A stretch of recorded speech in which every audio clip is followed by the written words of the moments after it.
Hello friends, मैं अभिषेक कुमार समृद्धि IAS के online platform पे आप सभी का स्वागत करता हूं, अभिनंदन करता हूं। दोस्तों, छत्तीसगढ़ हाई कोर्ट में बीएड वर्सेस बीटीसी के एक बहुत ही महत्वपूर्ण मामले की सुनवाई आज होनी थी दोस्तों। तो अभी से कुछ ही देर पहले ये मामले की सुनवाई जो है दोस्तों पूरी हो चुकी है। तो आज बीएड वर्सेस बीटीसी को लेकर के छत्तीसगढ़ हाई कोर्ट में क्या क्या हुआ, दोनों तरफ के वकीलों ने कौन कौन सी बातें रखी, क्या क्या हुआ, इन सभी बातों को इस वीडियो के माध्यम से दोस्तों मैं बताने वाला हूँ। तो अगर आप इस वीडियो पे नए हैं दोस्तों, तो सब इस चैनल पे नए हैं तो सबसे पहले समृद्धि आईएएस के इस चैनल को आप सब्सक्राइब करें, लाइक करें, कमेंट करें और ज़्यादा से ज़्यादा शेयर करें कि NIS DElEd BEd versus BTC का कोई भी अपडेट हो तो शीघ्रता से आप तक पहुंच जाए। अब हम बात करते हैं दोस्तों छत्तीसगढ़ हाई कोर्ट में आज होने वाली सुनवाई की कि आज जो सुनवाई पूरी है उसमें हुआ क्या। तो आज की सुनवाई दोस्तों अभी अभी यानी कि जस्ट आधे घंटे पहले जो है दोस्तों समाप्त हुई है। तो डीएलएड के वकील आज के जो केस की सुनवाई उसमें डीएलएड के वकील मनदीप कालरा और मीनाक्षी अरोड़ा जी थी। तो आज जो है दोस्तों छत्तीसगढ़ हाई कोर्ट में जो सुनवाई थी उसमें कुछ खास हुआ नहीं है। आज कुछ खास नहीं हो पाया है और नहीं होने के कारण भी है दोस्तों, उसका रीजन भी है और क्या रीजन है मैं आपको बाद में बताऊंगा। तो पहले मैं शुरू करता हूं कि आज जो केस स्टार्ट हुआ तो शुरुआत कैसे हुई, किस बात को लेकर के शुरुआत हुई। तो जैसे ही दोस्तों केस शुरू हुआ, डीएलएड की जो वकील है मीनाक्षी अरोड़ा जी, उन्होंने कहा, जज साहब से उन्होंने कहा कि सर इसमें अब कुछ रह नहीं गया है। सुप्रीम कोर्ट का जो केस है, सुप्रीम कोर्ट में जो केस है उस केस से जो है यह कवर हो गया है। तो इस सुप्रीम कोर्ट के केस से जब ये कवर हो गया तो इसमें ज्यादा कुछ अब रह नहीं गया है, ऐसा उन्होंने कहा।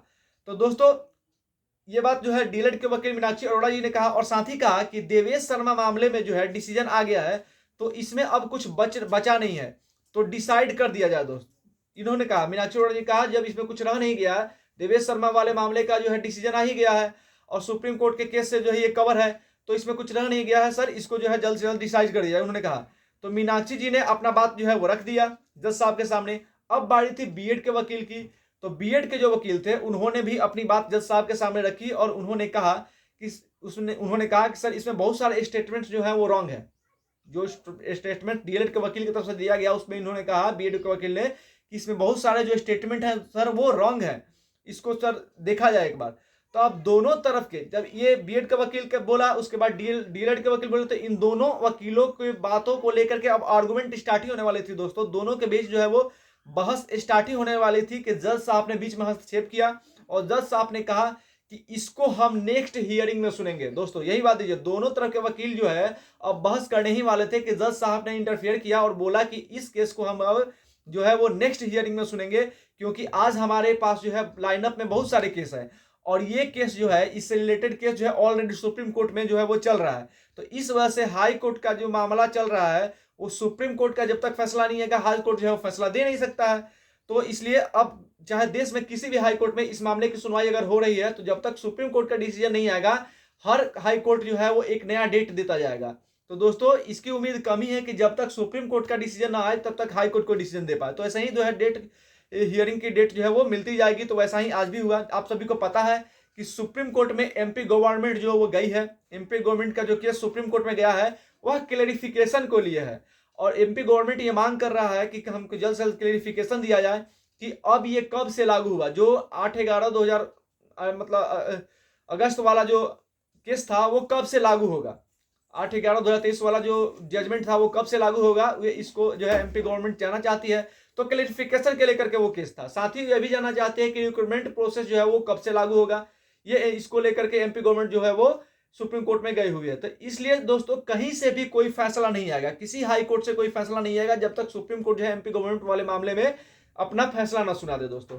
तो इसलिए हम सभी देख रहे हैं कि कोई भी हाई कोर्ट हो, किसी में भी कहीं पे भी अगर केस चल रहा है तो वो डेट ही मिल रहा है और वो सुप्रीम कोर्ट के केस का रेफरेंस दिया जा रहा है कि सुप्रीम कोर्ट केस का रेफरेंस देकर के डेट जो है वो ले लिया जा रहा है। तो दोस्तों इस वाले केस की जो है अगली नेक्स्ट हियरिंग के डेट जो है वो 27 फरवरी जो है जज साहब ने दे दी है। इसको लेकर के बीएड के जो वकील है वो मांग कर रहे थे कि नहीं सर इसको और आगे कम से कम 5 फरवरी तक इसकी सुनवाई की जाए, जबकि डीएलएड के वकील जो थी मीनाक्षी अरोड़ा जी वो करी कि नहीं सर 27 फरवरी से और पहले दे दिया जाए। तो इसको लेकर के दोनों वकील अपना पक्ष रखते थे, लेकिन जो जज साहब थे उन्होंने कहा कि नहीं इसकी सुनवाई जो है वो 27 फरवरी को होगी। जज साहब से ने कहा कि हम तो चाहते थे कि होली बाद इसकी सुनवाई हो, लेकिन नहीं 27 फरवरी को हम डेट दे रहे हैं, 27 फरवरी को सुनवाई होगी। आप सभी को पता है कि सुप्रीम कोर्ट वाले केस की सुनवाई का डेट जो है वो 23 फरवरी रखा गया है। तो 23 फरवरी को क्या वहां पे होता है, इसके बाद 27 फरवरी को जो है यहाँ पे आपका देखने को मिलेगा कि यहाँ पे छत्तीसगढ़ में जो है वो सुनवाई होगी दोस्तों। तो हम आप सभी को बताते हैं कि आज तक का जो है यही अपडेट है, और इसके बाद हम देखेंगे कहीं पे भी किसी भी हाई कोर्ट का फैसला हो वो 27 फरवरी का, जब तक 23 फरवरी का जब सुप्रीम कोर्ट में जब तक जो है फैसला नहीं होता है, जब तक वहां पे आर्गुमेंट नहीं होता है, किसी भी हाई कोर्ट में दोस्तों डेट ही मिलने वाला है। इसलिए आप हमारे साथ जुड़े रहिए, जैसे ही कोई नया अपडेट आएगा हम आपके साथ जरूर शेयर करेंगे दोस्तों। धन्यवाद।